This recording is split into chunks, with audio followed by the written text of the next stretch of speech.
What happens when the most dangerous hitman alive gets turned into a middle schooler? Yeah, that's exactly what this show is about. We open on Juzo, a legendary hitman, making his way to his latest hit. He was briefed on 1, maybe 2 guards. What he actually walks into? 25. Most guys would sweat. Juzo doesn't even blink. He just reaches into his pocket, pops a cigar in his mouth, and waits. One guard steps forward and asks who he is. Juzo answers with a bullet. The rest of them rush him, and he dismantles every single one, pulling out his 9mm like it's routine. One of the main targets clocks who he's dealing with. He recognizes Juzo as the hitman who'll take out anyone as long as the price is right. So he bolts straight for the safe, grabs everything he can carry, and makes a run for it. Juzo sticks out his foot and trips him flat on his face. He calmly corrects the guy's assumption, though. He doesn't take every job. He only goes after people he personally judges as truly beyond saving. The target scrambles and tries to pull a gun from the floor, but Juzo is already standing over him. One punch to the gut. Lights out. After the job, the cleanup crew arrives, and Juzo steps outside to deal with a different problem. His apprentice, Nakoda. Nakoda told him there'd be 1 or 2 guards. There were 25. Nakoda owns up to the mistake, but he can't hide how genuinely stunned he is that Juzo took all of them down solo. The 2 of them check the briefcase the target was clutching when he tried to run. Inside, they find what looks like some kind of wasp nest. Juzo doesn't think much of it. He has no idea what it is. He keeps it anyway. The next day, Juzo is heading home. He gets on the elevator and a little kid bumps right into him. The kid takes one look at his face and runs. Full sprint. Gone. Juzo doesn't let it bother him much. He's never been good with kids, and he knows it. He thinks about how if he had been different back then, maybe his family life would have gone somewhere. But then he reminds himself, it wasn't all on him. He and his ex-wife just had nothing in common. Not one shared interest. Nothing to build on. His work is basically his whole identity, and even that isn't some passion project. He does it because he's good at it. That's it. He thinks all of this over quietly and lands on one uncomfortable truth. He's lived a really boring life. Just then, Nakoda shows up at his apartment, and right as they start talking, a wasp flies out of nowhere and stings Juzo on the neck. The pain hits him like a truck. He collapses. He wakes up in a lab. The lab belongs to the zoo, the assassin organization Juzo works for, specifically their science division. And the person running it? His ex-wife? Eri. Eri explains that what took him out was wasp venom. Juzo immediately pieces it together. He held onto that wasp nest from the last job. She hands him a mirror and tells him she only just found this out herself. The company his target was working with? A firm that does genetic manipulation research on living organisms. In other words, that was no ordinary wasp. Juzo looks in the mirror. He looks 20 years younger. He asks if he'll ever go back to normal. She doesn't know. All they can do is monitor the situation and wait. His boss calls. Immediately notices the voice. Juzo admits things have gotten weird, but tells him he can still handle whatever job comes next. His boss expected that answer, so he tells Juzo the assignment. He wants him to attend a middle school. Juzo's reaction is about what you'd expect. His boss explains. He's thinking of enrolling his daughter in a private middle school next year, and he wants Juzo to go in undercover and investigate the place from the inside. Juzo is completely against it. This sounds less like a mission and more like babysitting. Eri helpfully points out that Juzo actually dropped out of middle school, so this tracks perfectly. He goes back and forth on it until he hears the payout. He agrees on the spot. A few days later, Nakoda sets him up with a pair of glasses fitted with hidden cameras and a mic so he can assist from the outside during the mission. Before heading out on his first day, Juzo takes a moment to acknowledge the disaster he's walking into. He cannot stand kids. He's about to be surrounded by them all day, but beggars can't be choosers. The money is too good. That morning, all the new students take turns introducing themselves. Most of them handle it just fine. Juzo delivers what can only be described as the most painfully awkward introduction in the history of introductions, effectively killing any chance he had with his classmates. The girls in his class now think he's completely weird, except one. A blonde girl in his class seems oddly interested in him. When he gets home, Nakoda has made him a rice omelet. Juzo is genuinely surprised by how good it is. Nakoda also brings up how bad the introduction was and reminds him, keep his real identity hidden at all times, don't cause any trouble, and absolutely do not get suspended or expelled. The next day, class gets underway, and Juzo is not impressed. He's a middle-aged man. He's been married. He has a daughter. What is a middle school classroom going to teach him that he doesn't already know? Then he stumbles onto negative numbers. He had spent his entire life assuming numbers only went upward. The idea that they could go below 0 is something that had never once crossed his mind. It genuinely captivates him. He never had a real education as a kid. He was placed straight into the organization's training from the start. So getting to actually learn things like this for the first time hits differently than he expected. By the end of the day, Juzo walks out of school feeling something he hasn't felt in a long time: excitement. There's a whole world of things he never knew, and he now has the chance to learn them. That night, Nakoda walks into his room and stops. Juzo is sitting there studying. The same guy who was firmly against this whole mission just that morning is now hunched over a notebook, completely absorbed. Nakoda isn't sure whether to be relieved or unsettled by how intense about it he already seems to be. The next morning, a strange man is spotted at a distance standing sitting and staring toward the school entrance. Nobody says anything about it, for now. After school, Juzo is having another good day. More new things, more curiosity. When he hears a commotion nearby, he goes to check it out. He finds a man in a panda mask who just knocked out a security guard with a single kick. The crowd recognizes him as Panda Mask. Some of the girls are already filming it on their phones, laughing. But then Panda Mask pivots and makes a move on two girls who've been giving Juzo attitude since day one, getting in their faces aggressively. Nakota reminds Juzo over the earpiece that those two have been treating him like garbage, and technically their lives aren't in danger, so he doesn't have to do anything. Juzo says he's too mature to refuse helping someone just because he doesn't have to. He tosses an eraser into the air and shoots it, creating a smoke screen so no one can see who's behind the move. He hits Panda Mask with one clean strike. Solid hit, but not enough to drop him. Juzo quickly realizes why. His strength has taken a serious hit in this younger body. Then Panda Mask pulls out a stick of dynamite and threatens to blow everyone sky high. Juzo drives his foot straight into his groin. Panda Mask drops. Juzo flings the dynamite into the air and shoots it before it can do any damage. When the smoke clears, the two girls see Juzo standing right in front of them and immediately figure out he was the one who saved them. Juzo flatly denies it, tells them some random guy took Panda Mask down and he just happened to be walking past at the right time. Both girls stand there completely confused. The next day at school, Juzo's classmates are setting up a group chat. The last question, do they add Juzo? He comes across like a total loner and an oddball, so they're second guessing it. But then the two girls he saved walk straight up to him, ask if he wants in on the chat, and thank him for what he did, both of them with a slight blush. Juzo could not care less about a group chat, but they went out of their way to ask him personally, so he agrees. That night, his phone does not stop going off. Notifications pour in from the group chat one after another with no sign of slowing down. Nakota notices him looking tense and offers a cigarette. Juzo tells him he's quit entirely. This younger body just can't handle cigars anymore. It can't handle alcohol either. What it can do, though, is feel a whole lot better physically than his old body ever did. He decides to sit with things for a while longer and see where this goes. Then he turns back to his homework. Later that night, Eri calls. The wasp that stung him doesn't exist in nature. According to her research, it was artificially created. The company behind it is Mitsuoka Pharmaceuticals, the second largest pharmaceutical company in Japan. And one more thing, the president of that company has a daughter who attends Juzo's school. She's in his class. Her name is Norin Mitsuoka. Eri suggests that Juzo try to make contact with her. She might be able to give them information about what's really going on. The next day, Juzo's back to his regular school routine. Takata and Baba, the two girls he saved, have started warming up to him, even encouraging him to talk more in the group chat. He responds awkwardly and says he'll try his best. In class, he can't stop glancing at Norin and thinking about how to approach her. She's not just a pretty face either. She's athletic, especially a strong runner, which has the boys in class constantly staring her way. Eri contacts him again during the next period and pushes him to make contact with Norin. Juzo doubts she'd actually know anything useful. Eri insists she's still their best shot at new information. He agrees to try. At lunch, Nakota's voice crackles through the glasses, mocking Juzo for sitting alone. Juzo reminds him that there's a 20-year age gap between him and everyone here. Acting too normal too fast would be sus, but he still has to talk to Norin, so he gathers himself and walks up to her. The moment he approaches her, she calls him a creep and tells him to back off. He walks away immediately, understanding this is going to be a lot harder than he thought. Takata and Baba hear about it later and are completely unsurprised. Norin is known for being cold and distant. Plenty of guys have tried and gotten shot down instantly. She doesn't have close friends, not guys, not girls, no one. After school, Juzo is walking home and talking it over with Nakota. Getting anything useful from Norin is starting to feel impossible, so he decides to drop the idea for now. He's also hungry, so he steps into a ramen shop. He sits down, orders, and then looks up. Norin is the one taking his order. They both freeze for a second. Then they both try to act normal. Juzo sits there waiting for his food and starts overthinking. Why is the daughter of a pharmaceutical company president working in a tiny ramen shop? The ramen arrives. He takes one bite and his entire expression changes. He reacts with genuine, unfiltered excitement. This is actually incredible. While he's mid-reaction, Norin walks up and quietly tells him to meet her out back when he's done eating. In the alley behind the shop, Norin is visibly embarrassed. She begs him to keep this a secret from everyone at school. He agrees without hesitation. They end up walking home together. Juzo gets curious and asks why someone from her family is working at a ramen shop. Norin gets quiet for a moment and then opens up. The ramen shop belongs to her uncle. She's not being paid like a regular part-timer. She's just helping family. But the reason she wanted to help goes deeper than that. Growing up, she was always aware of her family's wealth and the way people saw her, the pretty rich girl. Her parents carried strict, old-fashioned expectations that they tried to push onto her. It wore on her. Her dream is to open her own ramen shop one day. She doesn't want to live off her family's name or their money. She wants to build something with her own hands, and she wants to carry on the flavor her uncle created, a flavor she genuinely loves. Her uncle, she explains, became a ramen chef because he never liked the idea of people only spending time with others from the same social class. When she was a kid and when something was bothering her, he'd never say a word. He'd just cook ramen. And somehow, every time, that was enough. Juzo hears all of this and tells her she doesn't need to live by her parents' script just because she's their daughter. He also tells her the ramen was genuinely delicious. That actually makes Norin brighten up. She didn't cook it herself, but she helped prep the ingredients. And knowing she had a hand in something that turned out that good clearly means something to her. They walk together until it's time to go separate ways. Norin tells him, just because she opened up doesn't mean he gets to act friendly with her or talk to her like they're close at school. Juzo accepts it and says it was nice while it lasted. He turns to leave, and then a van pulls up behind Norin. Before she can react, she's grabbed and pulled inside. The van takes off. Juzo runs after it. He's not fast enough. He stops, thinks. Her father runs a deeply suspicious pharmaceutical company. There are a lot of reasons someone might want to grab her. Nakota is already on it. He runs the plates. They're fake, designed specifically to be untraceable. He tells Juzo it might already be too late. Juzo doesn't stop running. He pulls off some genuinely insane parkour, climbs a cell tower, and scans the area from above. He spots the van stopped at a red light in the distance. He pulls out his gun. Nakota tells him it's pointless. There's no way to hit a target from this distance. Juzo doesn't listen. He calculates the angle and the trajectory and fires a tracking dart. It hits the van dead on. He follows the signal until it leads him to an abandoned building. Inside, the kidnappers pull the blindfold off Norin. When they actually look at her, one of them gets carried away. The boss walks in and immediately smacks him away. He apologizes to Norin for his guy's behavior and casually mentions he'll deal with him later. Then he gets to the point. He asks Norin about the secret new drug her father's company is developing. He tells her he knows she has information about it. She genuinely has no idea what he's talking about. He insists she's lying. She swears she isn't. He threatens to destroy her uncle's ramen shop if she keeps pretending. She panics, begs him not to, and means every word when she says she doesn't know anything. Then the boss gets shot in the head by Juzo. Juzo immediately throws a bag over Norin's head before she can see his face. Then he takes out the rest of the men one by one. Rubber bullets. No kills. He's technically off the clock right now. He realizes there are more enemies outside. He loads Norin onto a cart and moves. An enemy appears. Juzo uses the cart in a flip move and takes him out cleanly. In the hallway, more of them open fire. He tilts the cart to use it as a moving shield. Keeps running. On the stairway, more enemies. He handles them without slowing down. They make it outside. Juzo thinks it's over. The boss reappears. He's conscious again and drives a car straight at them. Juzo shoots through the windshield. Bulletproof glass. He's got one option left. He shoves Norin out of the way, rolls the cart directly into the car's path, and uses a wooden ornament to build a makeshift ramp. The car launches, flips over them, and crashes hard. The boss doesn't get up this time. With everything handled, Juzo makes Norin inhale chloroform so she stops asking questions. She goes under immediately. The next day, Norin wakes up in her room with no idea what happened.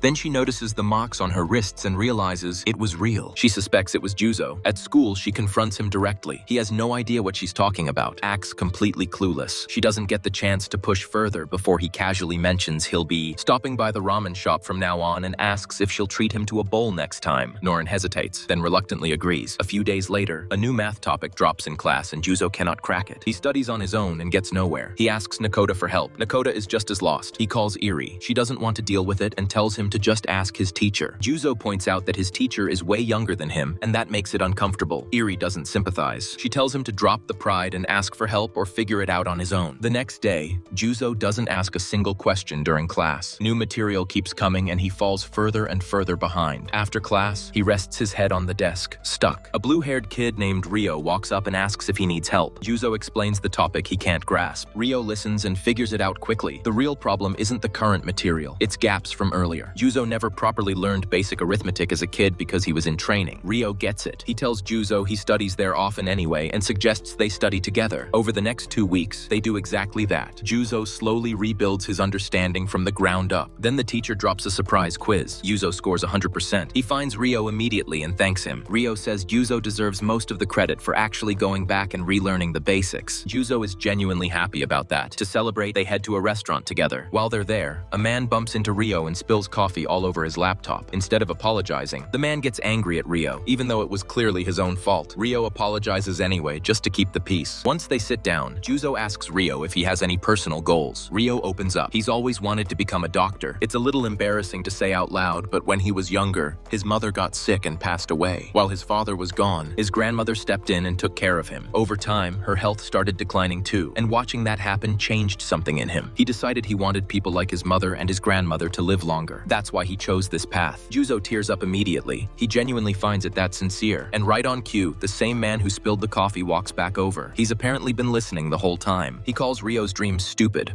unrealistic, a waste of money, disconnected from reality. He shifts to Juzo and mocks him for struggling with first-year middle school work. He looks down on both of them. Ryo stands up, calmly, deliberately. He tells the man that none of what he just said has anything to do with his reason for wanting to become a doctor. He adds that even if the man thinks he's right, there's something wrong with him if he insults people just for having different views. And he makes it clear he's not going to sit there while someone belittles Juzo's effort. The other customers step in and tell the man to mind his own business. He gets flustered and leaves. Outside, Juzo tells Ryo that standing up like that made him respect him even more. A moment later, Juzo senses the same man approaching fast on a bike, clearly coming back for revenge. He times it perfectly, throws a divider at the bike's wheel, and the man goes flying off the bridge into the water below. Ryo hears something fall but was looking the other way. When he asks what happened, Juzo tells him not to worry about it. The next morning, before he wakes up, Juzo has a dream. He's back in the past, watching himself miss most of his daughter Kei's childhood because he was always buried in work. Seeing it clearly like that fills him with regret. He wakes up shortly after. Nakota comes into the room and stops dead. The place is wrecked. He starts cleaning while Juzo apologizes and explains he hasn't called the housekeeper in a while. Nakota tells him to just clean it himself. Juzo says men don't do that kind of thing. That one sentence explains a lot about why Juzo is almost 40 and still single. At school, club activity signups are starting. Nakota asks what he's planning to join. Juzo says he's staying away from any athletic club. He'd stick out way too much. To prove it, he casually throws a baseball bat at a pitcher with completely inhuman speed, making it obvious his abilities are on a different level than everyone else. In class, he asks Ryo what club he's going for. Ryo says kendo. He practiced when he was younger and genuinely enjoys it. Juzo says he's thinking of going the cultural route instead and considering the home economics club. Then Ryo's older sister, Chisato, walks in. She wraps her arm around Juzo in a very familiar way, introduces herself as the head of the home economics club, and tells him that Ryo has already told her a lot about him, enough to make her curious. She invites him to that day's club session and jokingly threatens to keep Ryo from hanging out with him if he doesn't show up. Since Juzo genuinely doesn't want to lose his first real friend, he goes. The first activity is making rice balls and miso soup. Juzo is surprised to see several guys in the club. He figured it'd be all girls based on the cooking and sewing angle. Before they start, Chisato comes up with a wager. If Juzo participates and still finds it boring, he wins, and she'll handle his daily needs for the next 6 months. If he ends up enjoying it, she wins and he has to join. He doesn't really have a choice. He takes the bet. He cooks with help from the other members. When he tastes the miso soup, he admits it's actually really good. At the end of the session, Chisato asks him what he thought. He says it was fine, but nothing special. She laughs, genuinely amused, and tells him the contest isn't over yet. Walking home, Nakota calls him out. He clearly enjoyed the food, but downplayed the whole thing just because he didn't want to lose. Juzo says it wasn't about the food. Nothing he felt was strong enough to actually motivate him to stay in the club. That night, Iri calls him to thank him for the leftovers from the session. She and Kazi already ate them and thought they were amazing. She hands the phone to Kaze, who thanks him directly and genuinely means it. And Juzo remembers what Chisato said. Cooking for yourself is one thing, but cooking for someone that matters is where the real meaning is. He realizes this is the first time in a long time that either Iri or Kazi has thanked him for anything. That hits him harder than he expected. He decides to join the home economics club. The next day, he submits his application to Chisato. She's clearly happy about it. On his way out of the classroom, he runs into Norin. She joined the same club. She's surprised to hear he joined too, but Juzo just tells her the reason is complicated. She doesn't push it, walks off, and reminds him that sharing a club doesn't make them friends. Then Nakota gets an email from Iri. From his expression alone, whatever it says is serious. He turns to Juzo and tells him the condition for returning to his original body. He has to marry Norin. Juzo can barely process it. He doesn't understand how those two things are even connected. Nakota explains. The transformation was caused by a wasp that's a product of Mitsuoka Pharmaceuticals. That means the company is the only source of information on how to reverse it. Threatening or forcing them won't work. The only realistic way to access that information is to inherit the company, which means marrying Norin. Nakota presents this as the new mission. Juzo immediately knows it's impossible. A man closing in on 40, getting engaged to a middle school girl. There is no version of that which sits right with him. Later, Juzo heads to the ramen shop to decompress. After he finishes eating and gets ready to leave,